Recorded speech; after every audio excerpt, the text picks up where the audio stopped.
Good morning, good afternoon, or good evening, depending on where you are in the world. Welcome to today's ISE Square webinar discussing the CISSP domain refresh. I'm Michelle Nold, the Marketing Programs Manager for the CISSP certification and the moderator for today's webinar. I'm excited to be joined by Adam Gordon, the author of the new official ISE Square Guide to the CISSP CBK 4th edition, as well as ISE Square's Director of Education and Training, Dr. Ray Hayward, and our Member Relations and Services Director, Eric Crone, and our Senior Manager of Professional Programs, Justin Warneman. Before I pass it off to Adam, I'd like to let everyone know that this is going to be an interactive webinar. So we will have a chance after Adam's presentation for some Q&A with Ray, Eric, and Justin. Please feel free to submit your questions at any point in the presentation by clicking on the Questions tab and then typing your question. Also, today's webinar will be available on demand soon after this live session, so please feel free to share it with your colleagues. At this point, I'll pass it off to Adam. Great, Michelle. Thank you, and good day, good evening, and good morning to everybody. I hope everyone is doing well. Thank you all for joining us today, and I hope that in the next several minutes as we begin our conversation and overview the changes that are coming with the new domain structure, that we give you the opportunity to find out more about what that will look like, give you some interesting information that will help you to prepare to seek certification, and then also, as Michelle indicated, to ask questions at the end with the remaining members that will present, and be happy to deal with those questions for you. So having said that, let's just take a quick look. We're going to go through the domain enhancements on our agenda, as you can see. We'll talk about what the new domains look like and what the structure of them will be in relation to just the high-level bullet points that will make up the knowledge elements within the domains. We'll talk about exam availability a little bit, when the new exam will be available, how you can access it, the information necessary for you to understand how to do that, and some steps that may help you to prepare for the new exam. And then we'll move into our question and answer session when we're done with all that. So the domain enhancement concept that we want to begin with, just in terms of what we're talking about, the overall structural change that is occurring around the CBK, the common body of knowledge in the domains, has really been, for the most part, more cosmetic and structural in the sense that we're really just realigning the domain structure, the 10 domains that you are used to or have been used to as being representative of the knowledge base that a CISSP candidate would need to master in order to certify effectively and to successfully complete the exam. It's still there in essence, and we haven't really changed that. But what you'll see in the next couple of minutes as we start discussing is that the realignment is really being undertaken to ensure the credential stays and continues to stay relevant with technology enhancements that are going on inside of our industry today. As internet security professionals, as information security professionals, as cloud security professionals, we can put any word in front of that security professional designation today. As we take on those new challenges that those technologies and frameworks offer, we have to make sure that the information we're asking CISSP candidates to be aware of and to make sure that they are focused on in their daily activities is aligned and really supported as part of the drive for certification and part of the knowledge base that we create around that. And so the realignment really focuses on making sure that technologies that have become standardized in today's modern computing environments, regulatory as well as standard and practice solutions that have been out there for some time are recognized and are called out as part of the overall body of knowledge. The relevancy and the value of the credential is really, in other words, making sure in this respect that we're aligning it, but also making sure that it stays relevant and it stays focused on those technology elements that all of us that are either sitting and practicing CISSPs or information security professionals in the community today are dealing with daily in our operational as well as managerial and practitioner roles as we look to engage in our jobs and engage in the activities that we are dealing with every day inside the enterprise and inside the organizations that we manage. If you take a look on the slide in front of you, what you'll see is on the left, in the left-hand column, a listing of the CISSP 10 domains as they exist today prior to the new realignment that will become effective on April 15th of 2015. And you can see what should be very familiar to most of us, certainly if you have been looking at the common body of knowledge and are familiar with the 10 domains as they exist today, you will see them listed there. What you see on the right is the new 8-domain mapping that will take effect in approximately 2 weeks. And starting on April 15th going forward, the new CISSP CBK will contain 8 domains, and you can see them listed on the right. We will be going through them in just a couple of minutes and explaining what exists in each one of them at a high level. But I wanted to be able to start our conversation by simply showing you visually what the differences may be in terms of language and in terms of just the visual, so you get a sense of what the domains have been and what they will be. And we'll talk more about what makes up each of the new domains in just a moment, but to give you a point of reference, what we really have done through the realignment is primarily and almost exclusively to simply collapse and condense many of the existing 10 domains up under a newly named domain inside the 8-domain mapping, and or to reallot and to repurpose those 10 domains into some new areas so that they are better represented as well as better aligned with a lot of the activities that information security professionals are engaging in today in the enterprises that they manage.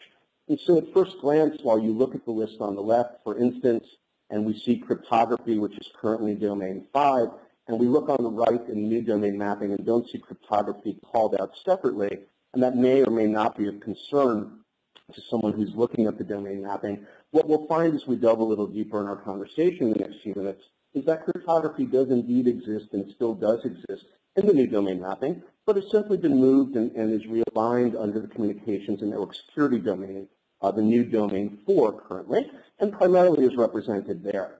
And so what we'll find as we go through the domains is that almost without exception, all of the domains have simply been realigned through either a rename and or a combination process under a new name in order to allocate them more effectively and hopefully more efficiently in terms of the knowledge as well as the ability to understand how the knowledge maps to current activities we may be engaging in. So having said that, let's go ahead and let's start taking a look and delve a little deeper into what some of the domains are. We're going to go through each of the 8 new domain mappings, make sure we understand at a high level what the bullet points are that make them up over the next few minutes, and then we'll encourage you to have the opportunity to ask some questions as we wrap up at the end of our conversation. So the new domains and what they look like, you could see that the CISSP 8 domains starting effective on April 15th of 2015 are listed on the slide in front of you. They do have a little bit more detail than the prior slide in the sense that underneath each one we have a little bracketed parenthesis area that does show some of the major bullet points or topical areas that we'll be engaged in inside of each of the domains. And I'll quickly just point out a couple of things, and then we'll go through and highlight and summarize each domain and talk about what makes it up. Under security and risk management, you can see that we have obviously things such as security and risk called out, but also compliance, the law, regulatory sections are there. That information will have been brought in from the information security governance and risk management areas under the prior 10 domain mapping. Some of that will be coming in from legal, regulatory, investigative, and compliance, which would have been domain 9 under the old domain mapping. And we also see some information coming in from business continuity and disaster recovery, specifically the BC, or business continuity piece, will be mapped to the new security and risk management domain. And that would have been under the old domain 8, business continuity and disaster recovery planning domain. So we've taken under security and risk management, just as one example, elements from 3 different domain areas in the prior domain mappings and have combined them and condensed them up under a new domain referred to as security and risk management. And this is the process that we've engaged in along the lines of every one of these domains to align and also represent, as we've discussed going forward, what the new domain mapping will look like. When you look at asset security, you'll see the protection and security of assets is represented there. And what you'll see is that if you take a look and as we delve a little deeper, that will map more or less to what physical or environmental security would have been in the old domain 10 domain mapping. Security engineering and management of security is going to be a new domain in the sense that it does represent new thoughts and new procedures, new processes that although they have been discussed in the earlier 10 domain version of the CISSP body of knowledge, they were not called out formally in their own section, and they were not called out specifically and individually in an area where we could really get our hands around them and specifically focus on them in one section. And so the condensing of that information into the security engineering domain will be valuable for the practitioner who's looking to increase their skills and hopefully go on to become a CISSP, for the manager who is looking to validate those skills they have as a CISSP, and for people in general as architects and in other areas of information security that are looking for guidance around security engineering principles and best practices. You'll find those inside domain 3. Communications and network security, the design and protection of network security, is more or less traditionally what we thought of as, or have thought of as the telecommunications and network security domain, But as I mentioned, we also see elements of cryptography being brought in to that discussion. We'll see that underneath identity and access management in Domain 5, we'll be taking a look at controlling access and managing identity. We'll be taking a look at identity access management. Certainly, we'll be talking about the elements that go on there. But we'll also be talking about access control and the ways in which access control could be brought to bear in the enterprise. Under security assessment and testing, currently Domain 6, or the new Domain 6 rather, I should say, you'll see the design, performance, and analysis of or analyzing of security testing will be discussed. We'll be taking a look at security architecture and design elements that would have been discussed in the old domain mapping under security architecture and design, and bringing that information forward as well as refreshing it and talking about some of the newer modalities for testing that are taking place. Under security operations, foundational concepts, investigations, incident management, as well as disaster recovery are envisioned being discussed.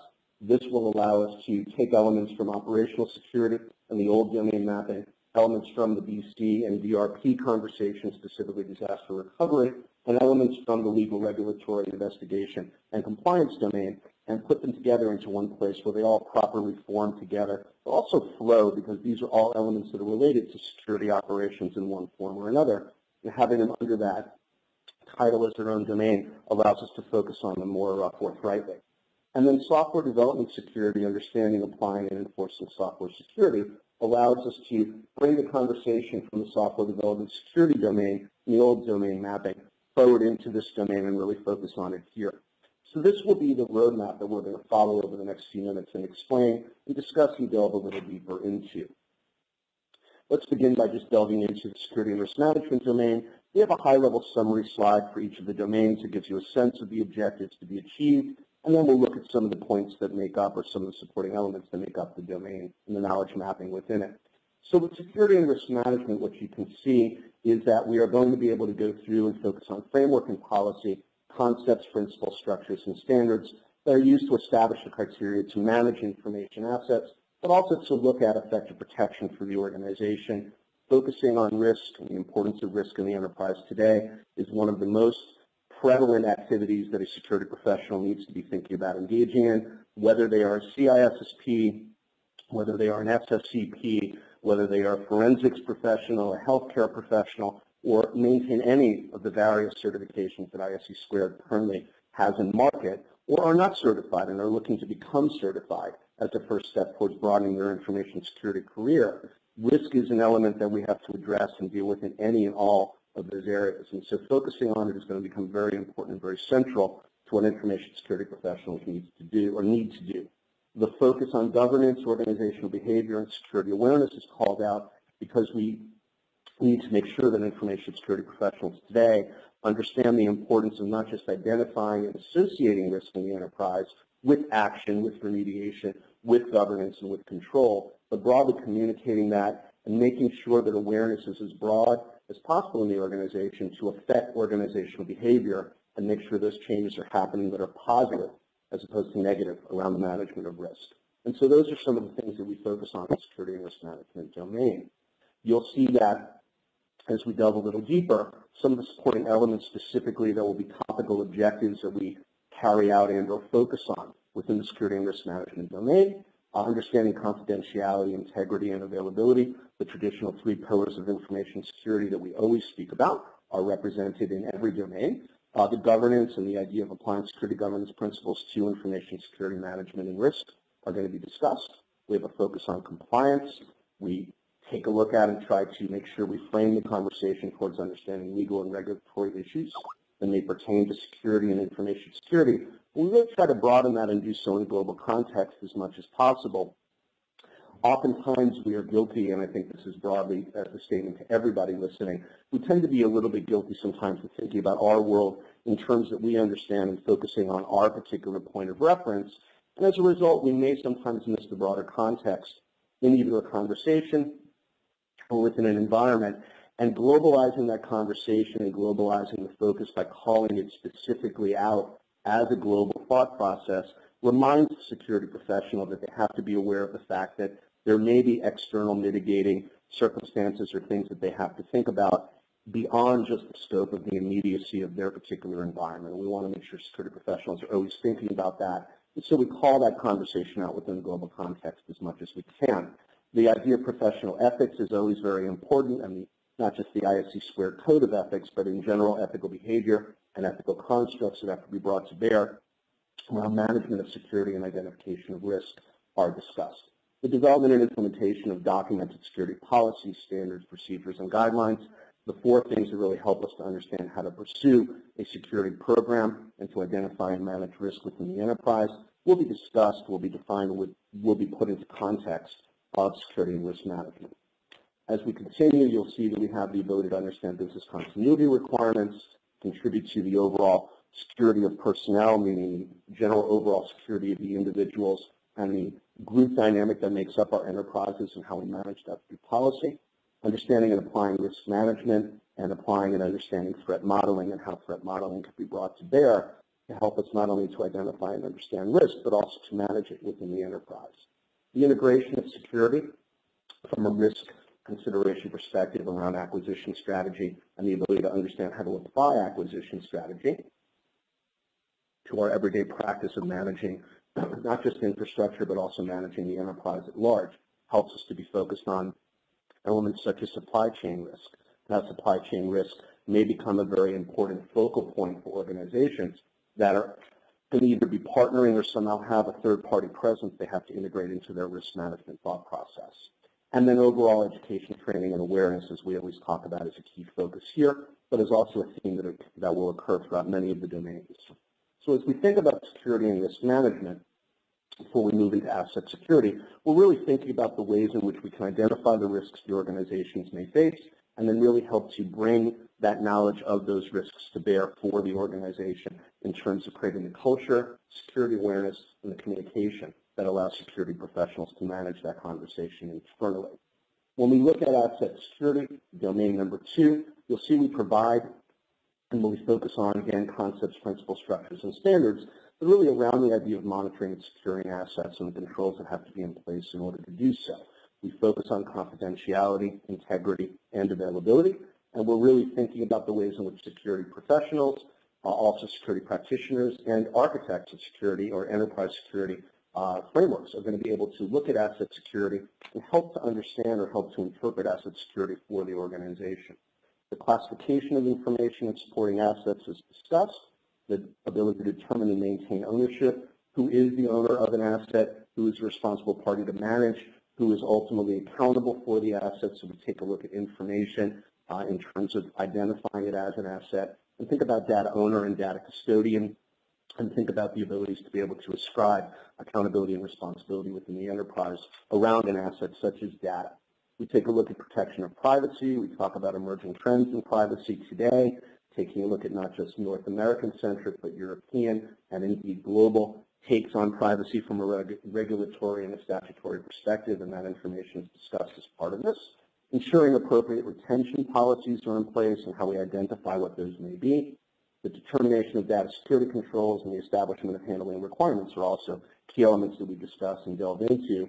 When we think about asset security, it becomes very hard for us to think about how to deal with an asset unless we've identified it, we've classified it, and then we have a policy, a procedure, a set of standards and guidelines to manage against around that asset. And we create, in effect, what we would think of as a life cycle for the management of that asset. And the focus on asset security from a life cycle perspective is one of the key themes that run through the discussion in this domain. As we move into security engineering, domain 3, you'll see that we provide the idea to think about the ways in which we can think about designing, implementing, monitoring, and securing operating systems, equipment, which would traditionally be hardware and infrastructure, networks, applications, so in other words, software running on top of those information systems and the infrastructure to support them, and then those controls used to enforce various levels of, again, confidentiality, integrity, and availability. So we're really focusing on how to take the entire enterprise architecture and think about it by breaking it up into different areas, and then looking at those areas and understanding how to focus on confidentiality, integrity, and availability within them. You'll see that some of the key areas we focus on here will be the implementation and management of engineering processes using what are known as secure design principles. The idea of an SDLC, a secure design lifecycle of some kind, is discussed, whether it's for software development, system development. There are different SDLCs that exist. But ultimately, the idea is to think about how to break down the process into very clearly identified steps in terms of creating, envisioning, architecting, and then ultimately designing and deploying a solution, and making sure we follow those steps rigorously, document them, and identify the key breakpoints that can occur along the way in those design elements to ensure we have security, safety, integrity, confidentiality, and availability built in at every step. Understanding the fundamental concepts of security models, what are the models that may be important, whether they are models that deal with system access, data access, overall structure of a system, whether it's a V model, whether it's a waterfall development model, whether it is a just-in-time delivery or JAD or RAD or whatever it may be. Ultimately, different models are discussed, and we identify ones that may be of value to the CISSP as they look to provide guidance and look to provide understanding of how to do security engineering and also secure development design within the enterprise. The idea of controls and countermeasures and how to deal with them based on the ability to do security evaluation is discussed and will be focused, or will be an area of focus, I should say. And so understanding not just what the elements are that help us to control, but if something goes wrong, what are the countermeasures we may want to look at and have ready to implement as part of an overall secure development lifecycle are discussed and integrated. Understanding security capabilities of information systems, what are the limits as well as the potential capabilities of a system, and how do we then assess and assign those requirements to a system that helps us to maximize those while minimizing risk and minimizing vulnerabilities. And you can see at the bottom, assessing and mitigating vulnerabilities of security architectures, designs, and solution elements is part of that conversation, because in order to understand what a system may or may not be able to do securely, we have to understand potentially the threats and the vulnerabilities that system may face, both due to design as well as to implementation. And we have to then be prepared to address those as part of the overall solution. So we take a look at the ability to understand vulnerabilities and mitigate them across different ecosystems in web-based areas, as you can see, in mobile platforms and embedded devices, as well as cyber physical systems. We take a look, in other words, at industrial control solutions today, so ICS and SCADA systems are called out and discussed as well. You'll see cryptography is discussed here as one of the areas where it will be mapped to, and we'll talk about the value of cryptography here, as well as in the next domain of communications and network security. Applying secure principles to site and facility design. So some of the physical and environmental discussions we would have had in domain 10, and the old 10 domain mapping appear here as well, around how do we site a facility, how do we design it securely, and what do we do to ensure and enhance its survivability against perceived threats. And then designing and implementing physical security elements are also discussed in the security engineering area. All of these things together will help us to focus on being able to build better infrastructure and house that infrastructure more securely and identify key risks that have to be mitigated either through some sort of management strategy or some sort of risk management control strategy that will help the security professionals be able to do that. In the communications and network security domain, we will be focusing on, as you can see, network security related information, focusing on structures, methods, formats, and measures that will help us to securely transmit information. This will be the idea of taking a look at everything that may go into building a secure network communication channel, the protocols, the infrastructure, and the policies and procedures that are used to manage it, as well as the communication security through cryptography that will be required to secure it. So applying secure design principles to network architectures, securing network components will be discussed at a high level. What are network components? What are the elements that make them up? Traditional discussions such as the OSI model will still appear here, and protocols that exist or methods that exist in each area to access information securely will still be discussed. But we'll also refresh that discussion and bring in elements a little bit more focused on some of the more modern technologies that are starting to make their way into the enterprise today. So a discussion of IPv6, for instance, will be there, as well as cloud computing discussions that have been on the periphery of some of our discussions in the 10 domain mapping, but were never called out formally and never identified as a key element of network and communication security today. And today in most modern enterprises, we're using the cloud and elements of cloud computing and virtualization extensively. And so being able to talk about them and formally identify them in this domain is one of the new enhancements that we'll see. Being able to design and establish secure communication channels and the prevention or mitigation of network-based attacks will be discussed. In identity and access management in domain 5, we'll be focusing on the ways in which we can understand how access management is defined, how it works, how it may be applied. Why is it a key discipline or a key security discipline, a key element of enterprise security architectures today? It's very difficult today to allow anybody to access our information and the data and the systems in our enterprise architecture securely. So focusing on that and really being able to understand how to identify those key areas that the CISSP needs to be involved with, overseeing, managing, and providing guidance around, as well as helping them to understand how to direct practitioners such as CPs that may be on the front line executing on these policies and these procedures will be very, very valuable and will be one of the key focuses in this discussion in identity and access management. We'll be taking a look at, as it says here, the most fundamental and significant concepts around access control and how to define them, in other words. So when we take a look at some of the supporting elements, the control of physical and logical access to assets is discussed. The management of identification, authentication, and the processes associated with them around people as well as devices will be discussed. The idea of integrating identity as a service, so bringing in that thought process that is introduced with the idea of cloud computing generically, that we can offer services and make them available in different formats, make them scalable, and make them easily accessible to the enterprise with a pay-as-you-go model. So identity as a service is one of the new elements that we'll be discussing. Integration of third-party identity services, things such as federation and federated identity management solutions will be discussed in this area. The implementation and management of authorization mechanisms. How do we identify individuals forthrightly, but also with the ability to understand that we hopefully have made the right choice and that they really are legitimately who they say they are. So discussion of things such as biometrics and single, dual, and multi-factor authentication solutions will take place in this area. The prevention or mitigation of access control attacks, a catalog of access control attacks is listed and discussed, and how we will identify and then as a result be able to either take steps to mitigate or prevent them is also presented and discussed in this domain. Managing the identity and access provisioning life cycles is really a very key focal point here. The ability to go through and understand how to be able to succinctly, but also individually by area, by phase within the life cycle, understand identity provisioning and access control provisioning, and understand what happens at each phase is broken down and discussed so we can better, as security professionals, understand our responsibility and our role in one or more of those phases to provide guidance, as well as the proper amount of focus on confidentiality, integrity, and indeed availability when and where necessary. When we think about security assessment and testing, which is domain 6, you can see that we're thinking about the ability to understand how to assist in managing risks, but specifically risks involved in developing, producing, operating, and sustaining of systems and capabilities. Specifically, the idea of taking a system that has been proposed for either a production environment or for deployment somewhere, or may already be in one of those environments, and being able to go through and test the validity of the assumptions that were involved in crafting the system. So what was the actual architecture? Has it been implemented correctly? Has it been designed properly? Has security been built in at every stage of that life cycle? If not, where are we missing those elements that have to be brought to bear? Let's document them. Let's identify them. Let's try to figure out what went wrong if we did make a mistake and did not implement correctly. So root cause analysis becomes a key focal area here as well.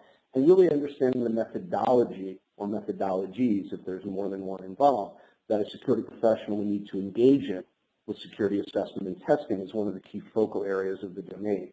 Educating, in other words, the security professional around proper testing methodology and practice is going to be one of the key focal points. And so when we take a look at the supporting elements that help to make up the domain and the knowledge mapping within it, design and validation of assessment and testing strategies, as we already discussed, is there. You'll see the ability to conduct security control testing, the collecting of security process data, the analysis and reporting of testing outputs, and the understanding of the vulnerabilities of security architectures are all discussed and touched on. We take a look at both static and dynamic testing, so we talk about different ways in which testing can take place today. We talk about elements such as fuzzing and what we can do when we are looking at testing modules and modalities to be able to engage in the proper kinds of activities as professionals, or more, or equally importantly, or more importantly, depending on your perspective, manage the teams that are experts in this area by giving them the guidance they need to help us as professionals to understand what the outcome of those tests will be. Especially in an area such as this, there are 8 domains, 10 in the old CBK, 8 in the new one, and the CISSP is required to have knowledge across all of them in order to successfully certify. But the reality is, as a security professional today, we may not engage in every one of these activities every day, and indeed some of us may be experts in certain areas, and There may very well be people listening to this webcast that are experts in security assessment and testing, and that may be one of the key areas that they focus on. But there are many of us that are listening today that, although we have knowledge of this area, may not actively engage in security assessment and testing activities on a regular basis.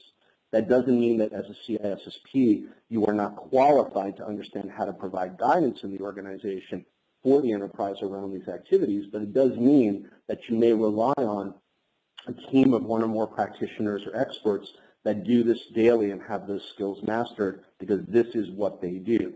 Being able to understand that team, interact with them, speak their language, and focus their activities towards a common goal of success to create the proper governance, the proper reporting, auditability, and traceability requirements to be met to ensure that we're aligning with the business requirements and making sure that we are aligning with all of the security policies and standards in the organization is one of the key things that a CISSP needs to be able to do, and this domain helps that CISSP to be able to acquire the knowledge necessary to engage in those activities. If you choose to go on and ultimately become the expert that does this for a living, you may obviously need to go out and engage in some additional knowledge acquisition, and we have other certifications that may help you to do that. The CSSLP, for instance, is a great additional ISC² certification that a CISSP or another security certified professional, whether it's an SSCP or some other area inside the ISC² certification matrix, may choose to pursue to go deeper and wider around a set of skills such as these particular skills in security assessment and testing. So you just want to make sure you understand the proper level that this information gets presented at, but you also want to make sure that you can tie these skills and this knowledge to additional certifications as you look to continue to grow your path, or so to speak, your ability to be a security professional over time, and look at broadening your security skill sets as a continuation of your professional development. When we think about the next domain, security operations, this is domain 7 in the new domain mappings, or in the new CBK CISSP 8 domain mapping. We see that we have the ability to cover and focus on security and security operations within the enterprise. We think about, and as is noted on the slide here, primarily concern ourselves with protection and control of information processing assets, typically within centralized environments. Security operations concerns itself, in other words, with all the daily tasks, the things that security professionals have to do on a daily basis, perhaps on a weekly basis, even on a monthly basis, in order to ensure that we are operating reliably and efficiently. One of the key focal areas inside this domain will be the elements, as we've already discussed, of confidentiality, of integrity, and of course of availability. And so when we delve a little deeper into security operations domain and look at the supporting elements that make it up, you will see we understand or think about and focus on how to understand and support investigations. What is the methodology for a security professional to engage in an investigation within the enterprise around an event of some kind? Is it a haphazard approach? Certainly not, as we hopefully all know. Is there a methodology in the specific set of processes that are detailed out for that professional to follow? There absolutely are. What are they? How do we engage in them? What are the steps involved? That conversation takes place inside this domain. Understanding requirements for investigation types, the conducting of logging and monitoring activities, both using an IDS and or an IPS or an IDPS solution. So either a prevention system and or a detection system. Sorry, just lost my voice there for a second. Whether we are looking at some sort of passive system such as an IDS and or an active system such as an IPS that can allow us to go out and to be able to gather, log, and monitor activities, we'll be having those kinds of conversations around what those systems are, how they work, how they get implemented, what those architectures may look like, and how we then use that information wisely inside this domain. Securing the provisioning of resources, understanding and applying foundational security operational concepts. This really takes us back to some of the fundamental elements that a security professional needs to understand to engage in operational security effectively and efficiently. What are the key elements of an enterprise network? How do we define them? We've taken a look at all the other building blocks and the other domains, identified risks, talked about what it is, identified assets, classified them, talked about what they are, talked about identity and access management. This really just helps us to bring all those things together and make sure we understand the definitional information around those terms, as well as understanding the practical application of how to apply or use that foundational knowledge to then engage in things such as security, rather operational security and security operations within the enterprise. conducting incident management, how we do that and what that focuses on, as well as operating and maintaining preventative measures, whether this may be things such as creating baselines and having configuration management associated with our solutions inside the enterprise for deployment, so that way if we have any sort of deviation, we are constantly and continuously monitoring to understand what that deviation may be. And as soon as we identify any of those changes, we then can take remediative steps in order to be able to quarantine and deal with that issue. It could be something as simple as educating all the end users inside of our organization to constantly be wary of things that look and act and feel different than what they're used to, and not necessarily to go out and take steps on their own, but rather to report that information back to the central security focus in the business, so that way the proper professionals can be dispatched and can deal with whatever issues they find. So raising security awareness as well as having steps and situational procedures as well as policies that are in place in order to be able to deal with anything that may occur is part of what we talk about within the security operations domain and is a key focus of how we approach security operations. In addition, implementation and support for things such as patch and vulnerability management are discussed. Can never be too focused on the identification of threats and vulnerabilities and how to then manage them effectively through being preemptive with a solution such as patch management. Participating in and understanding the focus on and the need for change management and how important change management is in the enterprise will be a key area of focus. The implementation of recovery strategies, specifically not just in recovery itself, but linked to the disaster recovery processes and what disaster recovery looks like, will be discussed in security operations. Testing of the disaster recovery plans and the various testing modalities or methodologies we can use to do so, whether it's simply somebody isolated on their own looking at a paper or electronic copy of the test and walking through that in their mind, kind of validating that they know what they have to do, or putting all the members of a team in a room and asking them to simulate aspects of the plan in order to ensure their understanding of it, or perhaps going through a live demonstration of the plan top to bottom in the organization and actually going through and shutting systems off and migrating them. There's different levels that we can test disaster recovery plans at. Those various testing levels are documented, discussed, and identified within the domain. Participation in business continuity planning and the exercises supporting them. How do we deal with BCP? What is the role of the CISSP inside the BCP process? And how do we engage and focus the organization around awareness that BCP and indeed disaster recovery are key and important elements? And those things are discussed and focused on in the security operations domain as well. Implementation and management of physical security, as well as the idea of personnel security and safety concerns in relation to people traveling outside the enterprise and making sure they understand how to do so safely and securely. How do they operate their computer in a foreign country if they are doing so outside the immediate reach of the security methods and the security elements that are involved in the normal enterprise, behind the corporate firewall, in other words, and out of the range of the security practitioner and security professional that are there daily taking care of those enterprise solutions.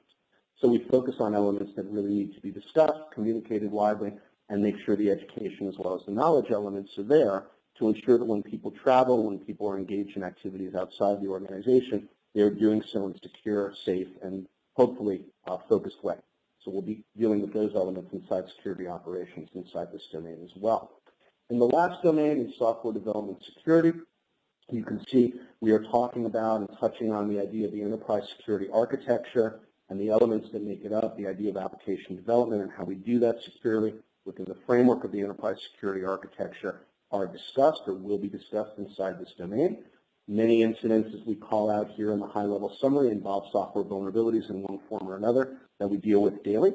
And if we can intercede early in the development lifecycle, focus the development activities around being as secure as possible and bring security into that conversation, every element, every area, every phase of the SDLC, we stand a much better chance in making sure we are developing securely than we do if we hope that it's been done and trust in the fact that on the back end we will simply deal with those issues, those incidents, those risks, those vulnerabilities, those threats, and do so in a succinct and hopefully safe way.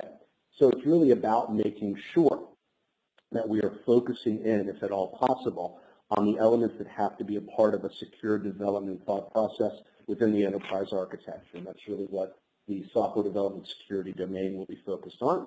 The understanding and applicability of and really being able to focus on security in the software development lifecycle is the main theme in the domain, as we've already discussed. The enforcement of security controls within development environments are called out. How do we make sure that we're developing securely if we are splitting up our development efforts into multiple teams that are working in different environments? Do we have shared collaborative environments that allow us to do that? Do we have specific test environments called out and separate from our production networks that are physically isolated to allow us to run, compile, and test code? These are kinds of things, or the kinds of elements that we've been discussing in terms of the security controls within the development environment. Are we using some sort of source-safe solution to check code in and validate it? Do we have access and identity access management controls in place around those elements, for instance? Assess the effectiveness of security, of software security, and assessment of the security impact of acquired software. Not just looking at what we develop, but also what we run every day within the enterprise, bought from traditional third-party vendors, what we would call traditionally COTS, or just commercial off-the-shelf software. How do we integrate that software into our secure development solution? Running Adobe Acrobat Reader, not to imply by any means that Adobe Acrobat Reader is not secure, but simply calling it out as one example of a pretty ubiquitous piece of software that probably everybody listening to this broadcast today is using or has used at some point in a corporate environment. How do we do that securely? Do we know that Adobe Acrobat Reader is secure? Are we trusting in the reliability of Adobe as a vendor to validate that security for us? Do we look at things such as digital signatures and digitally signed pieces of code to validate that? There's many mechanisms and methodologies that could be used there, and we talk about some of them and bring them to bear on this conversation within the software development security domain. So when we think about those domains before we get into CISSP exam availability, we're thinking about the 8 domains that are really now going to encompass the body of knowledge that a CISSP candidate needs to be functionally aware of, needs to be able to show mastery of by taking the exam, and ultimately needs to continuously refresh themselves around as they continue their journey towards information security in the enterprise, but also from a certification standpoint out beyond just being certified as a professional. Initially, we do have this requirement that you gather a certain amount of CEUs over the 3-year cycle of your certification. And so making sure we understand what those 8 domains are, and making sure we continue to acquire knowledge and validate that knowledge every year within those domains becomes very central to being a successful candidate, being awarded the CISSP or indeed any ISC squared credential, and ultimately maintaining that credential in good standing within the community by continuing to show your engagement within our information security community and with the elements of knowledge that make up that community. So the CISSP exam, in terms of availability, obviously something that I'm sure many of you are going to be very interested in. You can see on the screen in front of you the dates for the exam to be able to be available and to go live by language area. English exams will be available and live on April 15th. French, German, Portuguese, Spanish, May 15th, and then Japanese, Simplified Chinese, and Korean following in July, on July 1st. You will see there are 2 little asterisks, one next to the English, one next to the second tier for those exam dates. You will notice down at the bottom of the slide that there is just some information that you may want to focus on depending on the geography that you may be looking to take an exam in. Exams will be available globally with the exception of China, Japan, and Korea, starting available in Japanese and Korean starting on July 1st, as is noted at the bottom of the slide. So just make sure that depending on the part of the world you're looking to test in, regardless of where you are, that you are going to the exam registration online URL that's on the slide, the pearsonview.com/ISC2 site. Pearson VUE is the testing vendor that will be delivering or can deliver the CISSP exam, indeed deliver any or all the ISC squared exams. And you'll be able to find information about registration, about the process locally in your geography to go through and register and to sign up and then ultimately take the exam through a testing center there. We'd encourage you to make sure you check out that website, and then obviously if you have any questions, please make sure that you get in touch with ISC squared directly through candidate support and or through customer service to clarify those if there is any question. But just make sure you take note of that URL. The CISSP exam itself will still be 250 questions. The exam itself does not change even though the domains have been realigned and been mapped to an 8-domain structure. 250 questions, 225 questions of those are graded. 25 questions of the 250 are not graded. They are questions that are put into the exam pool overall but they are not going to be graded. Unfortunately, as a candidate, you don't know which of those 250 are the 25 that may not be graded. So you do have to try to answer all of them to the best of your abilities, and always encourage you to do that. Multiple choice questions, the one answer that is the best answer, quote unquote, as you will see there, is the answer you should be thinking about choosing at all times. The exam is still 6 hours, and you will have 6 hours to give, or be given 6 hours to complete that exam. A passing grade is 700 out of 1,000 points.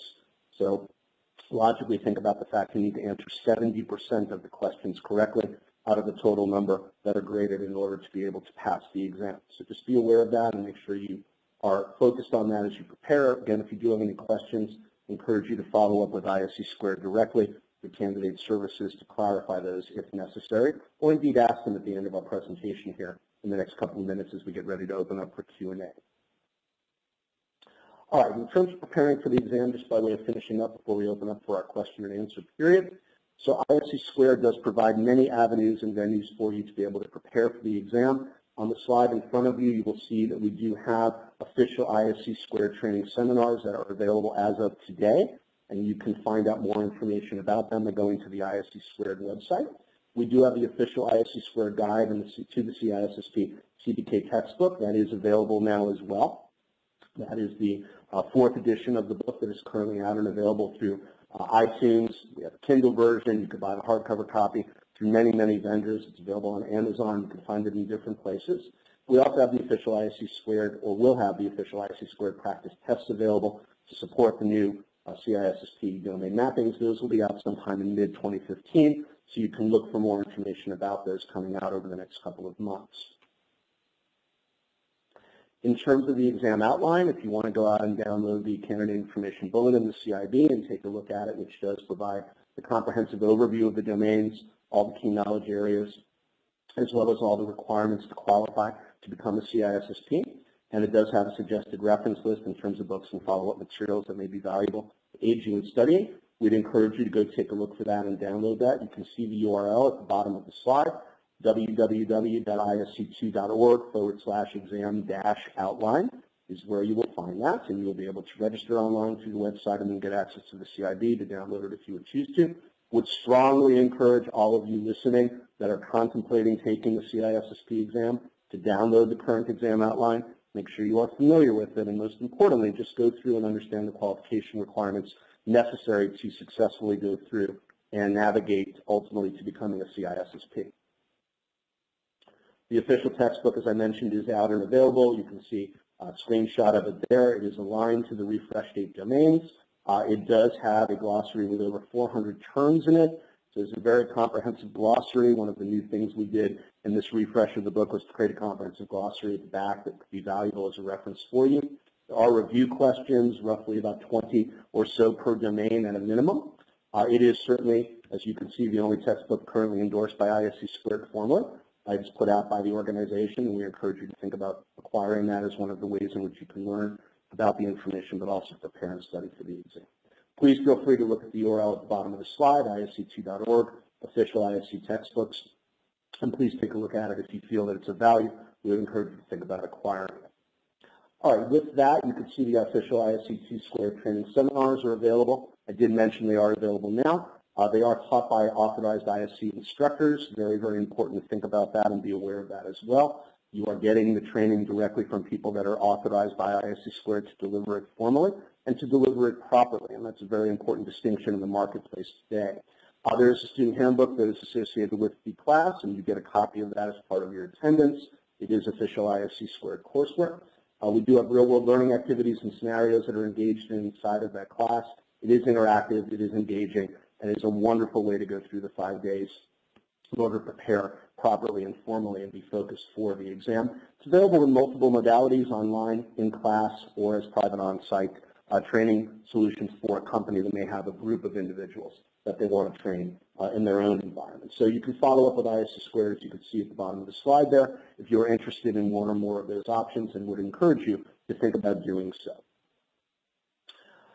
All right, if you are looking for an official training provider, you will see the ISC Squared official training provider logo at the bottom of the slide. That is the logo that validates that that training provider offers official authorized ISC Squared courses, and we encourage you to look for that logo when you are shopping for a training experience, whether it's in person, online, or as a private event.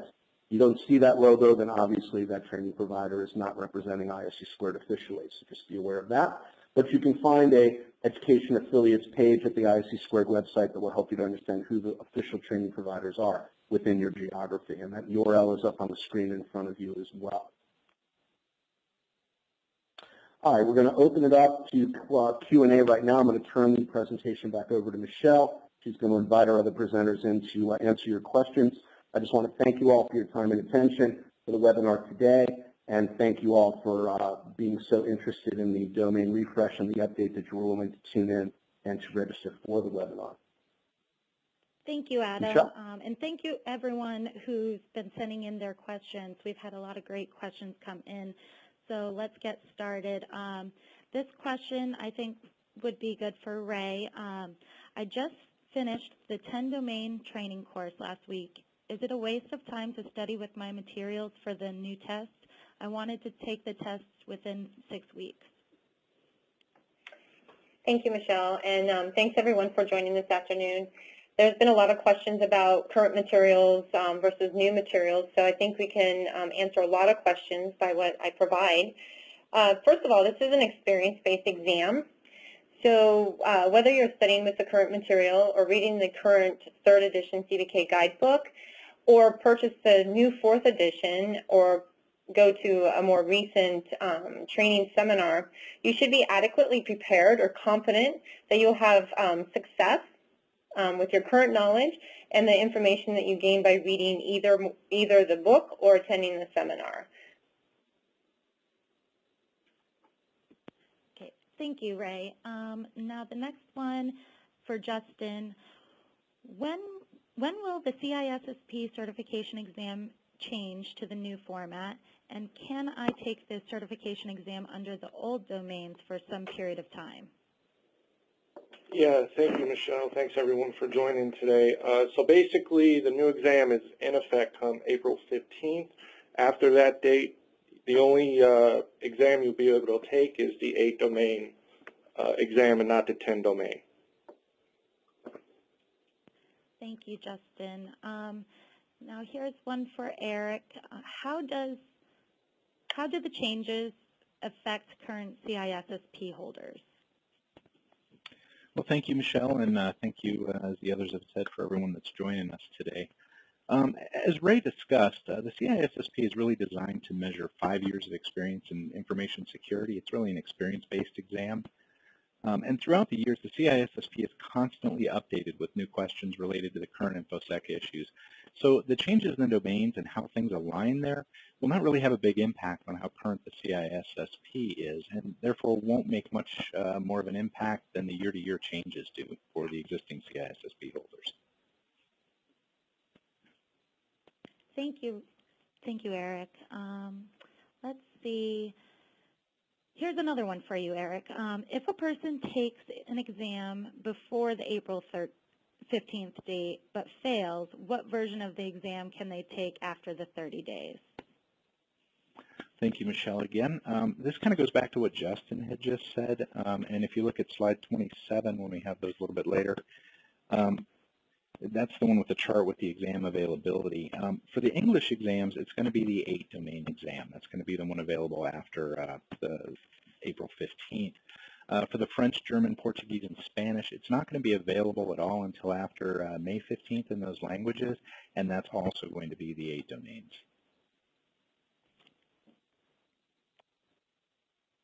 Great. Thank you, Eric. Let's see. Here's one for Ray. Is the CISSP CBK book 3rd edition still good to use to study for the CISSP exam?